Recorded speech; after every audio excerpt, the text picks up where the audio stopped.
Hello everyone, यह है battle through the when season 7 part 475। और अगर आपने प्रीवियस एपिसोड ना देखा हो तो लिंक डिस्क्रिप्शन में मिल जाएगा। तो पिछले एपिसोड में हमने देखा कि शाओ ने सक्सेसफुली तीनों ब्लड लाइन को कंबाइन कर लिया था, जिसके बाद शाओ जोन की छोड़ी हुई एनर्जी को कंज्यूम करने लगा, जिस वजह से उसकी पावर बढ़ने लगी और शाओन की पावर बढ़ते बढ़ते 9 स्टार डॉजिंग तक आ चुकी थी। ये देखकर तो शाओ जोन और यूनिट शाओन के लिए परेशान हो गए, क्योंकि शाओन अपनी एनर्जी को कंट्रोल नहीं कर पा रहा था। लेकिन किसी तरह से शाओन ने अपनी एनर्जी को सप्रेस कर दिया, इसीलिए शाओन 80 स्टार डॉजिंग के पीक पे आ चुका।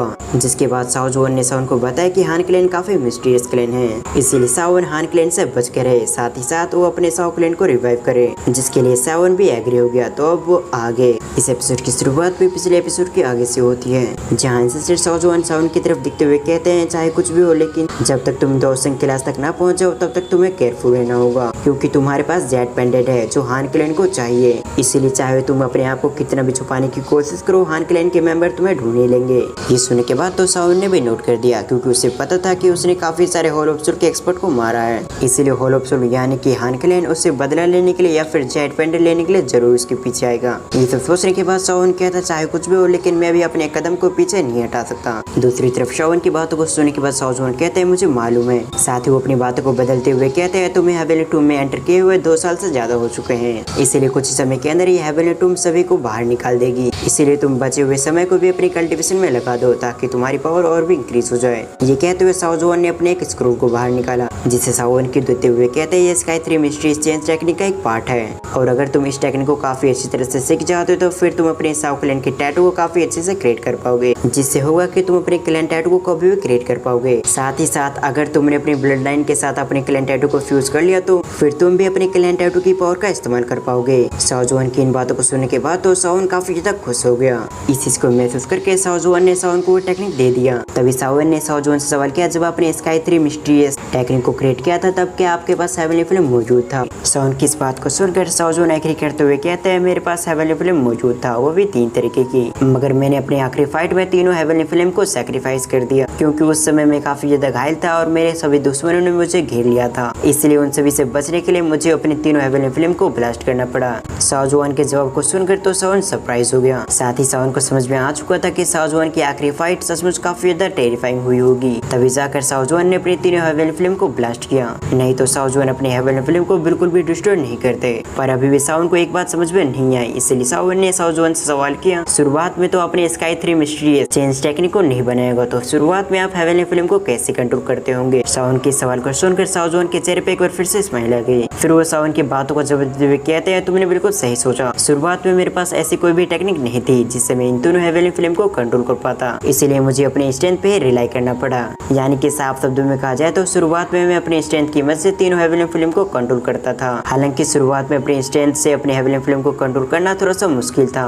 पर समय के साथ मैं ऐसा करने में कामयाब रहा, क्योंकि उस समय मेरे पास ऐसी टेक्निक नहीं थी जिससे मैं अपने हेवनली फ्लेम को रिफाइन करके उसे कंट्रोल कर पाता। इसीलिए मैं और जो बाकी लोग जो हेवनली फ्लेम को पोजेस करते थे वो भी अपने स्ट्रेंथ की मदद से अपने हेवनली फ्लेम को कंट्रोल करते थे। और जबकि तुम्हारी बात की जाए तो तुम्हारे पास मेरी बनाई हुई टेक्निक है, साथ ही तुम्हारे पास मेरी बनाई हुई टेक्निक की कंप्लीट वर्जन आ चुका है, इसलिए जल्दी से जाकर मेरी टेक्निक को सीख लो, जिससे तुम अपने हेवनली फ्लेम को काफी अच्छे से कंट्रोल कर पाओगे, और तो और तुम्हारी हेवनली फ्लेम की पावर भी काफी इंक्रीज हो जाएगी। साथ ही जब तुमने लड़ाई के बीच अपने हेवनली फ्लेम की पावर का इस्तेमाल किया था तब मैंने महसूस किया कि तुम मुझसे भी अच्छे हेवनली फ्लेम को कंट्रोल करते हो, इसीलिए अभी तुम्हें इस टेक्निक को सीखना चाहिए। सीन शिफ्ट क्रम शाओन को देखते हैं, जो शाओ जोन की पूरी बातों को सुनने के बाद एग्री हो गया, पर टेक्निक सीखने से पहले शाओन ने यूनिवर्स से कुछ समय तक बातें की। तब जाकर शाओन एक जगह पे बैठ गया, साथ ही उस टेक्निक को सीखने लगा, और कुछ समय के अंदर उस स्क्रोल के अंदर जो भी कुछ लिखा था शाओन ने उन सभी को याद कर लिया। इसके बाद शाओन अपने हैंडसेल को क्रिएट करते हुए कहता है, sky 3 mysterious first chain, second chain. इसी तरह से शाओन ने स्काई 3 मिस्टीरियस टेक्निक की पूरी पावर को एक्टिवेट कर लिया, जिस वजह से शाओन की बॉडी के अंदर एक पावरफुल एनर्जी जाने लगी। साथ ही शाओन भी इस चीज को महसूस कर पा रहा था कि उसके अंदर एक मिस्टीरियस एनर्जी आ चुकी है, जो किसी तरह से उसके सर तक पहुंचना चाहती है।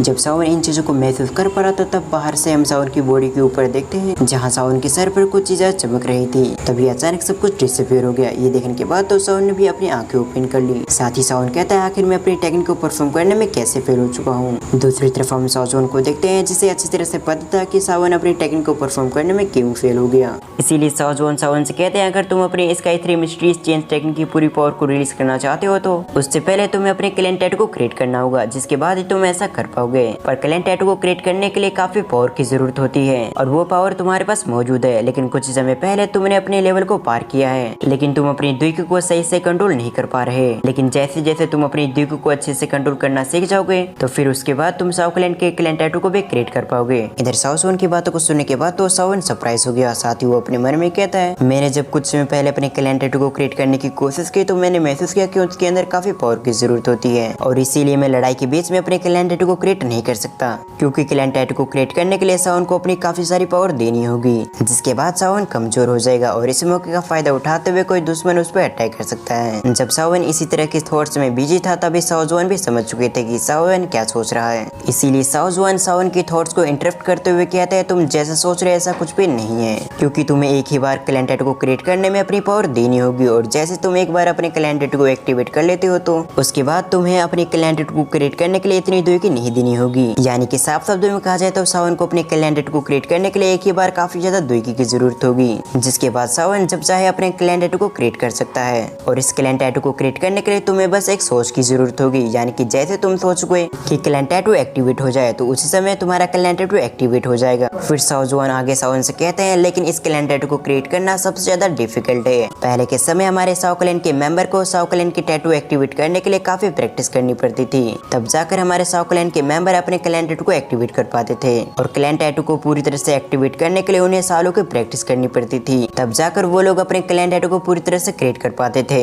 मगर उन सभी की तुलना में तुम काफी अच्छे से कर रहे हो, क्योंकि तुमने एक ही प्रैक्टिस में अपने आधे के आधे क्लैन टैटू को क्रिएट कर लिया था। साथ ही अगर तुम इसी तरह से प्रैक्टिस करते रहे तो तुम कुछ समय के अंदर अपने क्लैन टैटू को पूरी तरह से क्रिएट कर पाओगे। इसीलिए तुम्हें फिर से जाकर अपने क्लैन टैटू को क्रिएट करने की कोशिश करनी चाहिए। साथ ही तुम अपने आप को शांत करके अपने द्विक को अच्छे से कंट्रोल करने की कोशिश करो, क्योंकि इन सभी को कंट्रोल करने के बाद ही तुम इस टेक्निक को परफॉर्म करने में सक्सेसफुल हो पाओगे।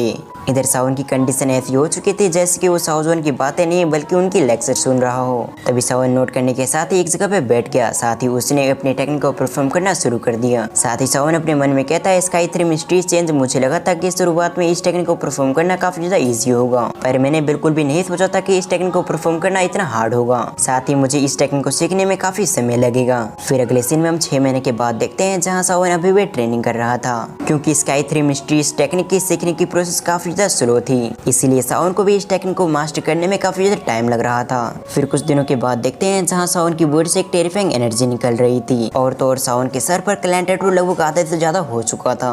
दूर से इन चीजों को साओ जुआन भी देख रहे थे। इन सभी चीजों को देखने के बाद साओ जुआन अपने मन में कहते हैं, सावन की सीखने की एबिलिटी तो काफी फास्ट है, क्योंकि इस लड़के ने कुछ महीने के अंदर अपने स्काई 3 मिस्ट्रीज टेक्निक को पूरी तरह से सीख लिया। साथ ही बचे हुए समय के अंदर इस लड़के ने लगभग अपने क्लैन टैटू को पूरी तरह से कंप्लीट कर लिया है। जब साओ जुआन सावन के बारे में सोच रहे थे तभी सावन की बॉडी के अंदर से एक पर्पल एनर्जी निकलने लगी। साथ ही इस पर्पल एनर्जी पे साओ जुआन की नजर भी पड़ गई, जिसे देखने के साथ ही वो सरप्राइज हो गए, क्योंकि इस जगह पे सावन ने लगभग अपने क्लैन टैटू को क्रिएट कर लिया था। बस आखिरी लाइन बची हुई थी, मगर उस लाइन को क्रिएट करने के लिए सावन ने अपने किसी टेक्निक का इस्तेमाल किया था और उसी टेक्निक को देखकर साओ जुआन सरप्राइज हो गए। तभी साओ जुआन सरप्राइजिंग आवाज में कहते हैं, ये लड़का पूरी तरह से मिस्टीरियस है, पर इससे पहले वो अपने शब्द को पूरी कर पाते उससे पहले उनकी नजर सावन के हेड पे गई, जहाँ क्लैन टैटू मौजूद था। उस फैमिलियर क्लैन टैटू को देखने के साथ ही साओ जुआन के चेहरे पे स्माइल आ गई। इसके अगले पर साओ जुआन कहते हैं, फाइनली सावन लिया, यानी कि उसने अपने क्लैन टैटू को क्रिएट कर लिया। जबकि इधर क्लैन टैटू को क्रिएट करने के साथ ही सावन के चेहरे पे भी स्माइल आ गई और अगले पल उसने अपने बंद आंखें को खोल लिया। तभी सावन अपने सर पर हाथ रखते हुए कहता है, तो फाइनली मैंने अपने क्लैन टैटू को पूरी तरह से क्रिएट कर लिया है।